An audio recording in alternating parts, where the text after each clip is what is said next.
So, being psychic. I'm Barbara. I just did the funniest podcast, and I'm on a roll. But this one's not funny. This is serious.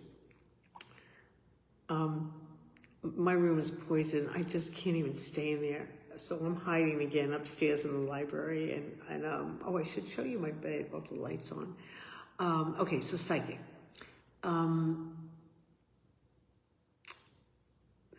Take it for what you will.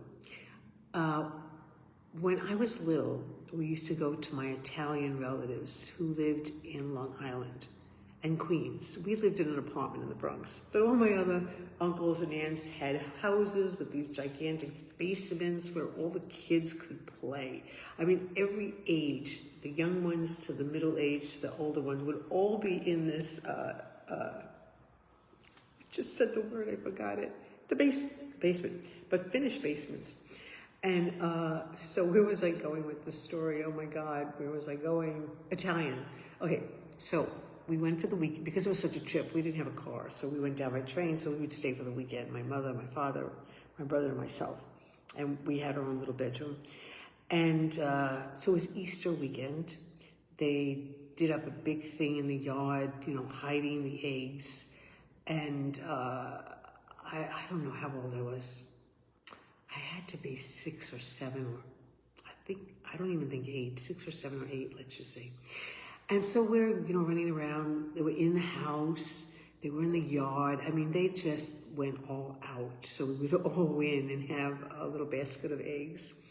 So we finished the egg hunt, and I somehow ended up in the kitchen with the adults. Just like, I'm in the kitchen with the adults. And I remember sitting there. I don't know who I said it to. I don't think it was my parents. I think it was one of my aunts. I'm not sure. But all I know is the kitchen cabinets were straight ahead of me. And I said in the childlike language, not the way I'm going to say it to you, because I don't remember specifically, was, I want that egg in the closet. And whoever I was talking to said, there's no eggs in the closet. And I don't know if I was persistent, but I was persistent. I said, there's an egg in the closet and I want it. Like I wanted one more egg. No go. They just dismissed me. At some point, I think it was like 3 or 4 times, I said, there's an egg in the closet, please can I have it?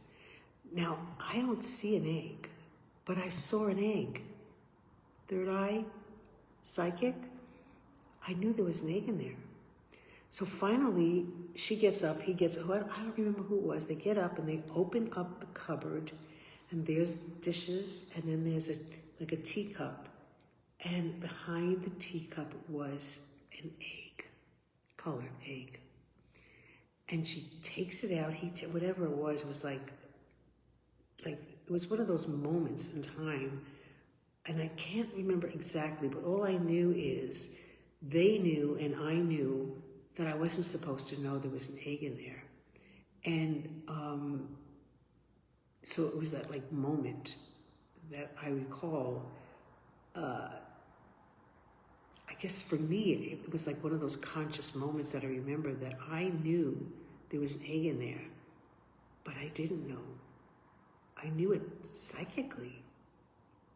I didn't know, I didn't see anybody put it there, but I was adamant that there was an egg in the closet, in the cupboard, and I wanted it.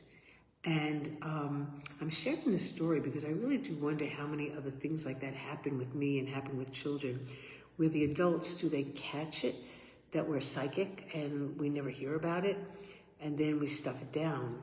And then there was a second incident at another aunt and uncle, Aunt Mary and Uncle Salvador. They all had train sets in the basement. I mean, I would be with my chin, trying to look at the trains, big train set. I mean, from one end of the basement to the other. And they had all the big houses, big trains. What was that company that used to make the train? Lionel? I mean, they would let me put my doll, on one of the trains, and I could watch my little doll go all around. Those were really sweet days. So now we're at another aunt and uncle. It's Christmas. Now this is a Christmas one, which I remember Christmas decorations. I remember the lights were down. I was in the living room, and my father was puttering around with my uncle.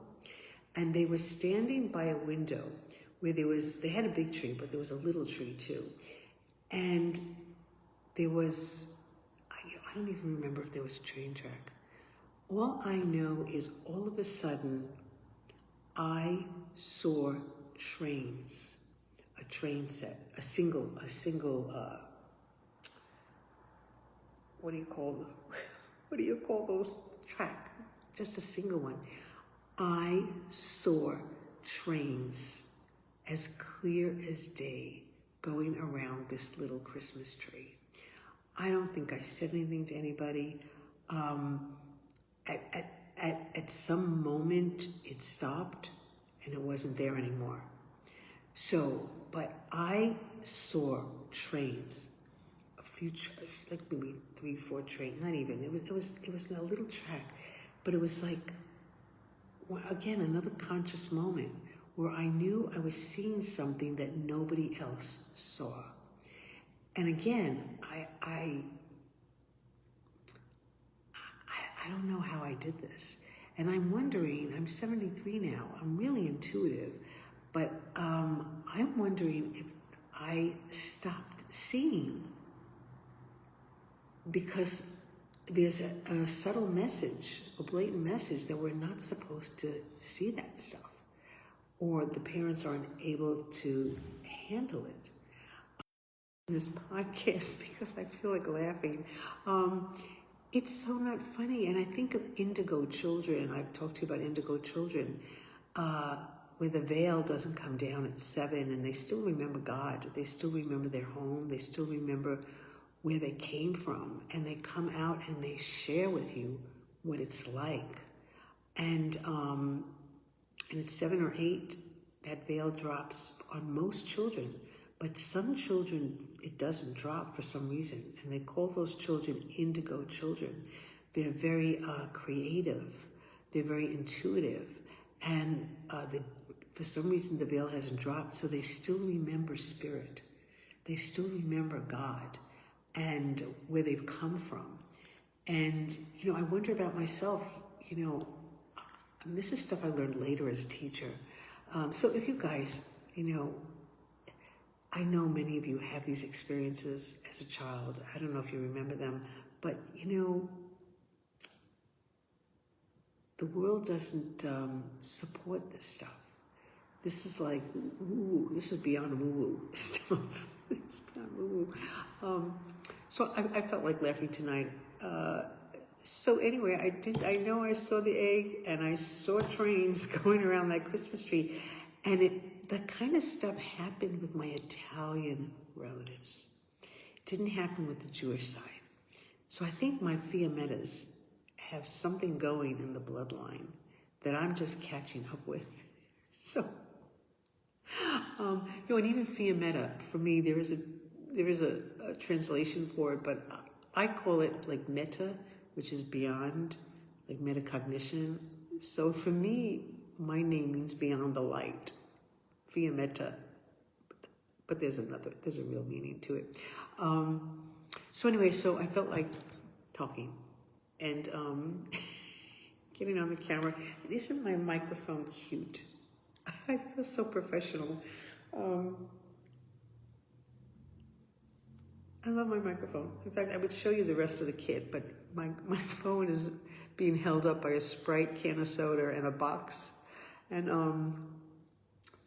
so I should show you what's behind me. No, I can't really do it. So I just want to say hello.